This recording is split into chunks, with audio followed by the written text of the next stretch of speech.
Today, we're recapping my top 5 moments from El Salvador in 2025. Let's go.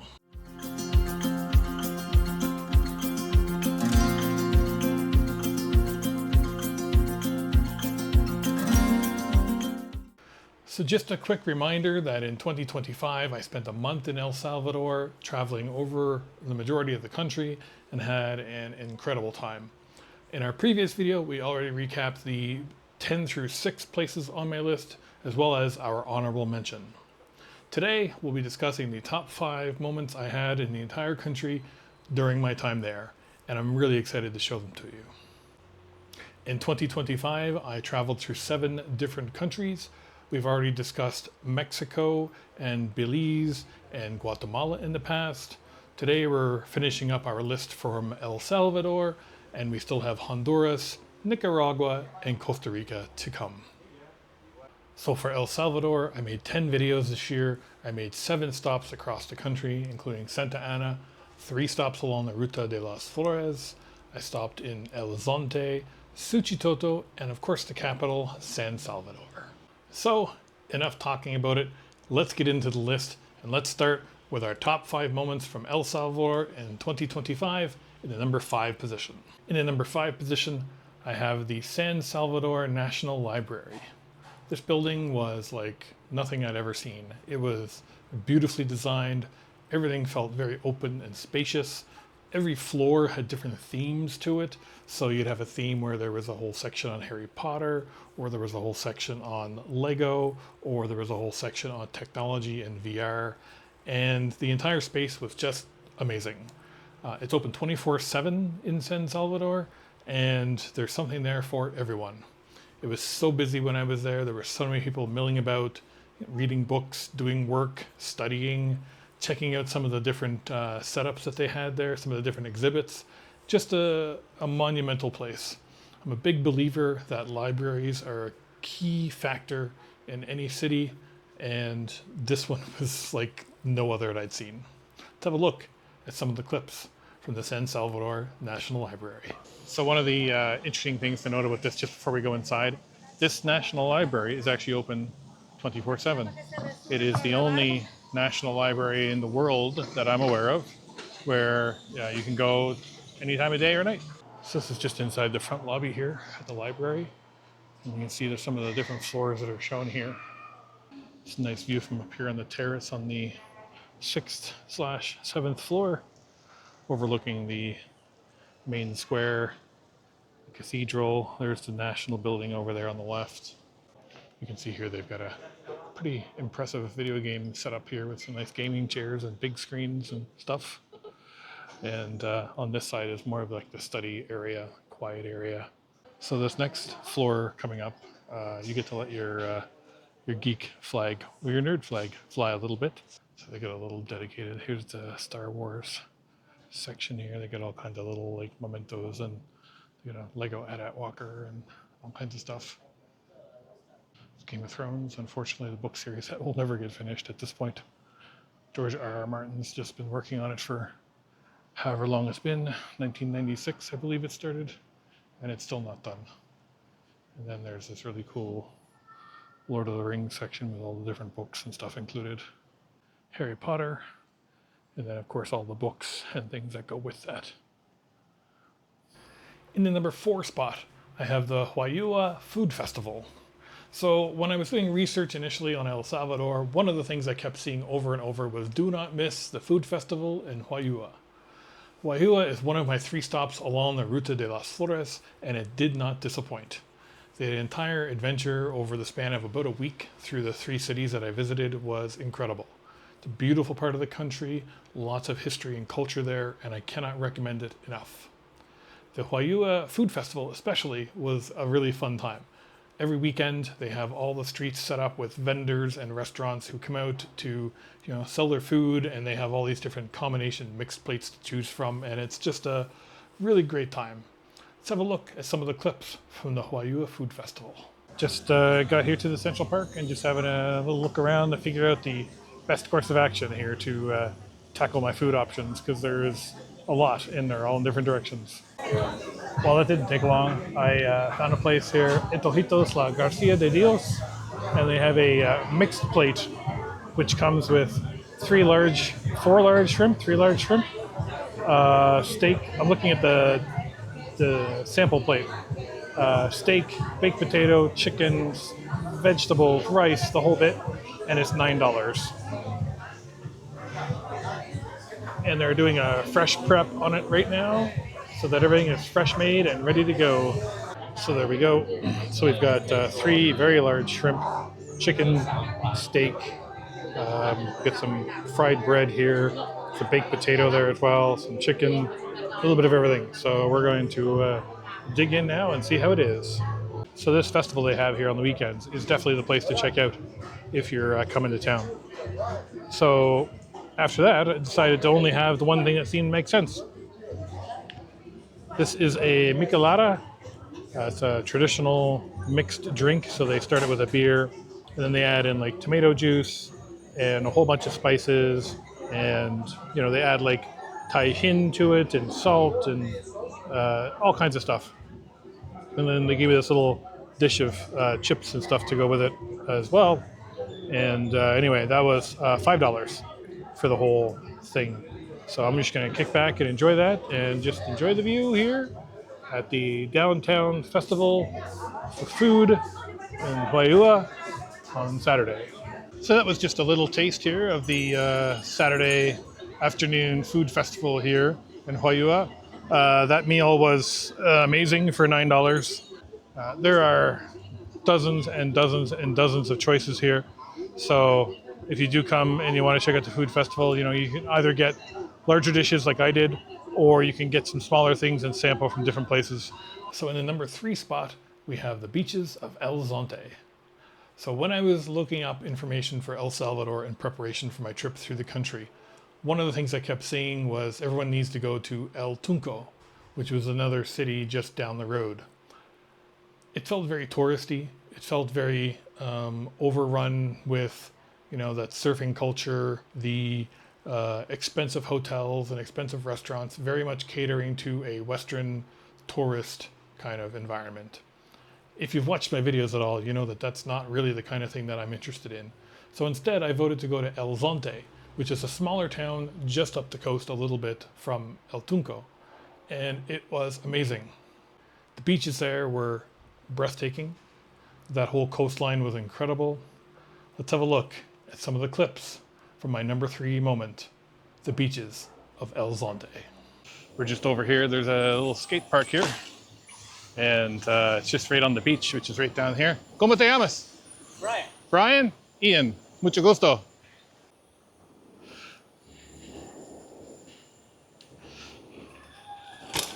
Nice. We got a little sort of an open air outdoor gym for people here, which is really cool to see. Obviously, locals and tourists alike can use this kind of stuff. Welcome to the beach here in El Zonte. What an amazing place. We're just on this rock outcrop here that kind of sticks out into the water a little bit. You can see how big the waves and stuff are that are here.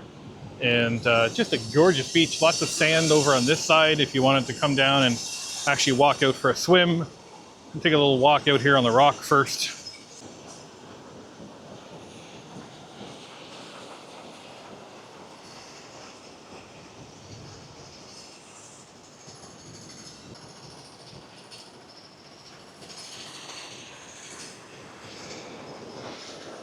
Welcome to the nearly empty Playa de los Arcos. There's the cave just over there. And we're here at just about exactly low tide, so let's get over and have a look while we can. Even just here where I'm standing would be under several feet of water, I'm gonna guess, during high tide. Trying to time it so I can get over here without getting too wet.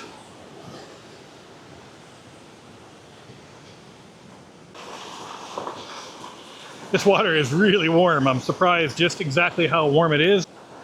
I don't know, it's still pretty high here. I was surprised. I thought it would be lower at this point. I mean, we're here exactly at low tide, and there's still 2 or 3 feet of water over there, I would say. And that's a really heck of a strong current, I would imagine, in those waves too. I'm sure if you were young and athletic, you probably have no problem scurrying up over these rocks. I, however, am neither.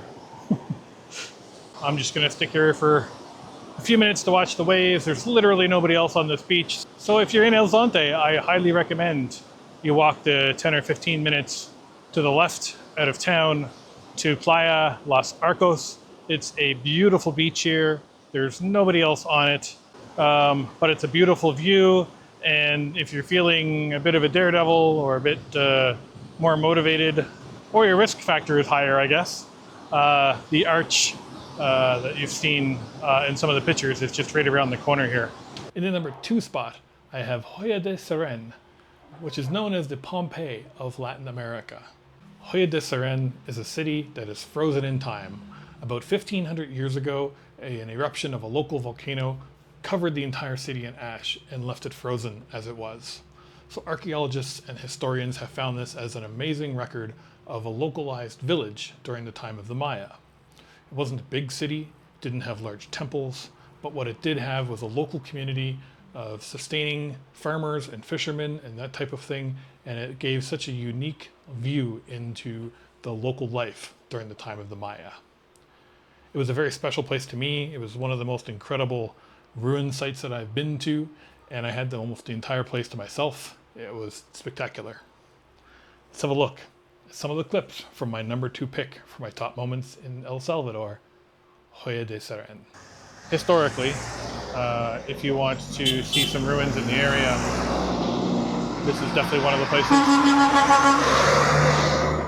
Definitely one of the places you'll want to stop here in El Salvador. So in 1976, they started with one of the first ruins that were uncovered, which we'll see here in a little bit. And then the initial mapping of the site was done in 1978 and 79.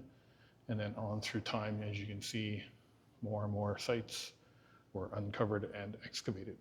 So there's distinct layers here. As you can see, this one example here kind of shows you the map. You know, this is sort of where the town would have been at this level. And then there was the volcano. And then of course there was just natural dirt that has landed on top of that. This is a little scale model of what the village likely looked like before the eruption buried it. And this is what we're going to go up and see here in a few minutes. So in 1993, the United Nations and UNESCO declared this as a World Heritage Site. It is the only one in all of El Salvador. So what's kind of cool about this place is that everything is kind of covered over as they're continuing to work on it. Obviously, they don't want the weather to do any further damage. So they've got these nice, really cool buildings sort of established on top of what was originally there. Holy smokes. They weren't kidding when they said it was well preserved.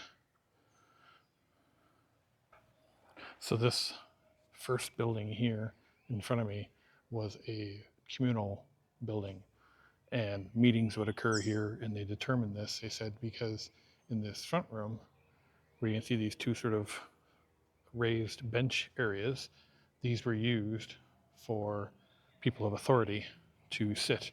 So people would come in, meet with them here, and those were the kinds of things that would happen. So this was a house for a family of farmers in this Mayan village. They found tools and vessels inside, along with skeletons of mice. If you think of like a barn or those types of things, that's where the mice always are, where the food is. So the first of these buildings is what's known as a temazcal, or temazcal, which was basically a purification space that people would use. It was actually entirely built out of earthen architecture, and it had a really cool domed roof, which was, pretty rare for the time. This was built again pre-Hispanic, so this would have been 1600 years ago. The soil that was here is very rich, so it was very good for growing crops and fruit. And as we saw, mango trees, for example, those types of things. And it's like walking back in time a little bit here. So first here on the ground, you can actually see what looks like lines on the ground, and these were crop furrows. So they were actually growing crops here at this level on their property. Right down here, there is the circular kitchen. And you can see there's probably like a stove element type setup there where they were cooking food in there. This would have been probably the storage room. And we actually saw this over in the museum. We actually saw that skeleton of a duck. He was found in this storage room. And then finally, this would have been the sleeping area. So again, you can see bed, raised bed was there. There would have been a doorway here. And again, you can see, examples of what the walls would have looked like, made with the sticks and then the mud on each side to enclose it. So the last two buildings in this section, this was the central ceremonial space, I guess if you want to call it that. And right next to it here, this would have been the shaman's home. In this sort of middle section right about here, mentions that they have found corn harvest and rituals related to fertility. Very cool spot to come and check out these buildings. It's not a big space. You don't need a lot of time, like an hour is probably enough to come and check out both the museum and the ruins. But it's a really cool kind of thing to see, and something that's, I would argue, unique in this part of the world. But I would say it's definitely worth the time to get out here, check it out, and see what it's all about. And for the second country in a row, the #1 spot should be no surprise to anybody who watches my channel. In 2025, my own personal favorite moment from the country of El Salvador was hiking the Santa Ana volcano. This was something that I had been looking forward to for quite some time. If you know any of my history, and I won't get into it now, but the achievement of being able to hike a volcano was something that I had had on my wish list for a very long time. The day I was at the Santa Ana volcano, I struggled greatly to get to the top.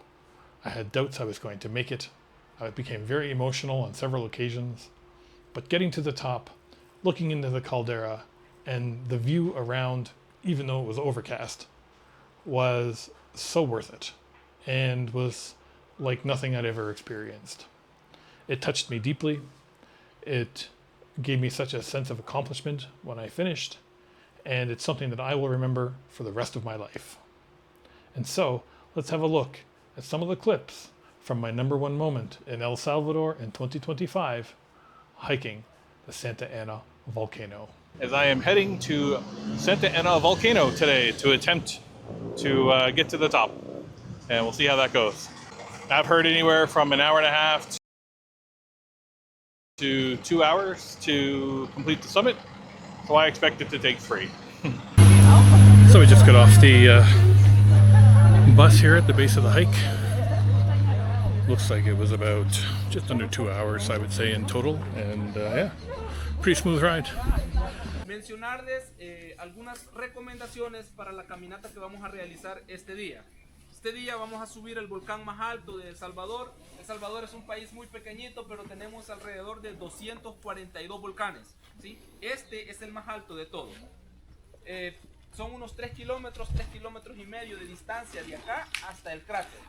Para poder realizar esta caminata es necesario llevar suficiente agua, de 1 a 2 litros de agua cada uno.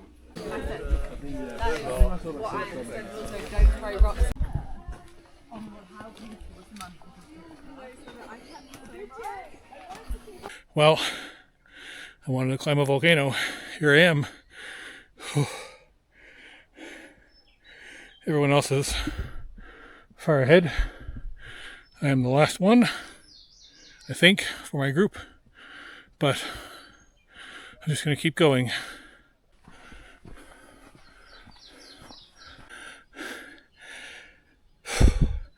I think I've got about 800 meters left to the summit, and it is a grind. This is the kind of path we've been walking up, which is quite nice. Not much of a view up here. It's all foggy today and windy. We're starting to get out of the tree line, I think, so at that point there's 500 meters of rock climbing to the top. Well, I think we're officially out of the tree line. Can't see the top because of the fog, but we are getting there. And he told me I had to get to the top by 12:30 because that's the cutoff for the day. So got just over one more kilometer and a bit to go. I think I'll make it. We'll see what happens.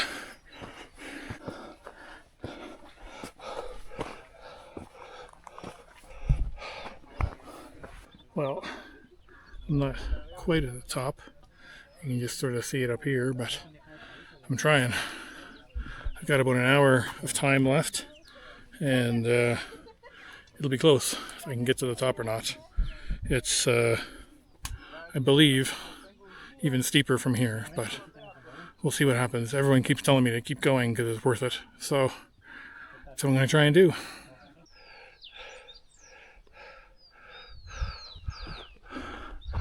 We're getting close, but I think I'm running out of time.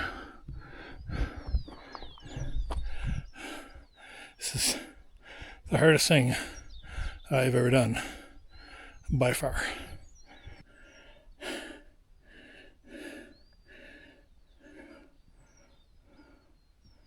I feel like I want to quit, but I'm going to keep going.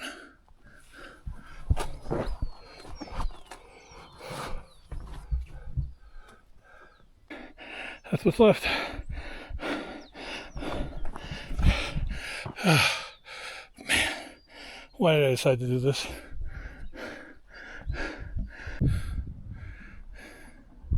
Well,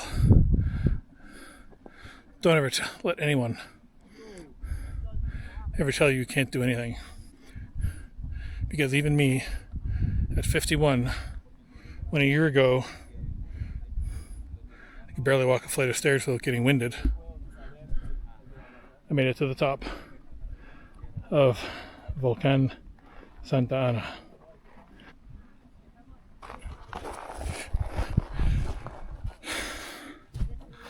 That was, without a doubt, the hardest thing I've ever done. And it feels really good.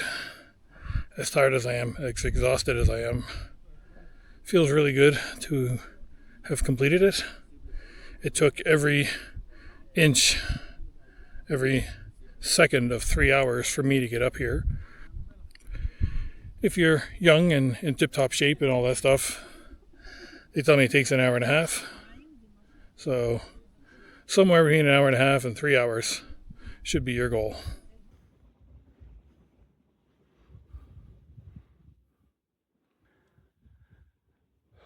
All of a sudden I'm very overwhelmed with emotion for being here and for making it to the top.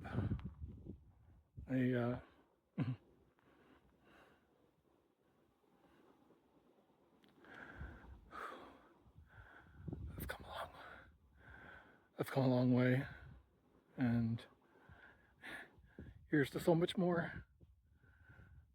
But I did it. And now the only part left is to get back down.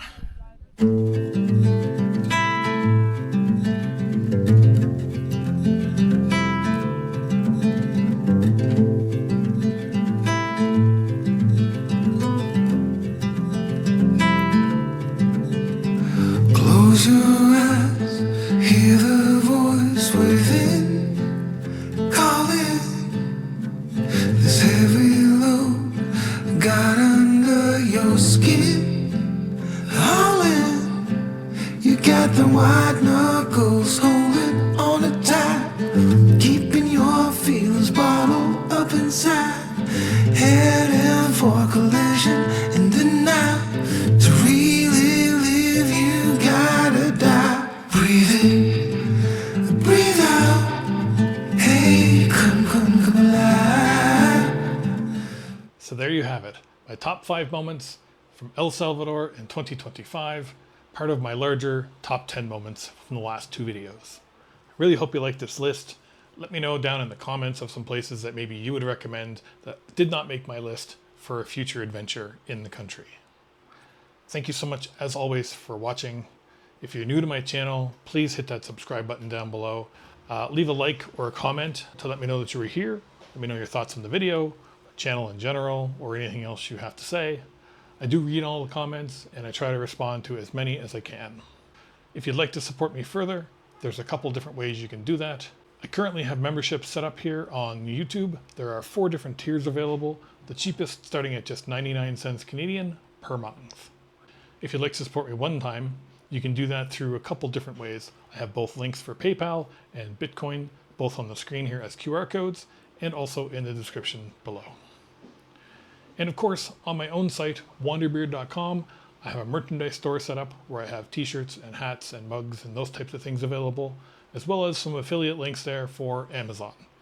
If you purchase on Amazon through my links, you don't pay anything extra. It just sends a small percentage of it back to me. Thank you again. I really appreciate all the support I've had this year. And remember, life is short. Wander. And I'll see you in the next video where we begin our recap of Honduras. Close your eyes, hear the voice within.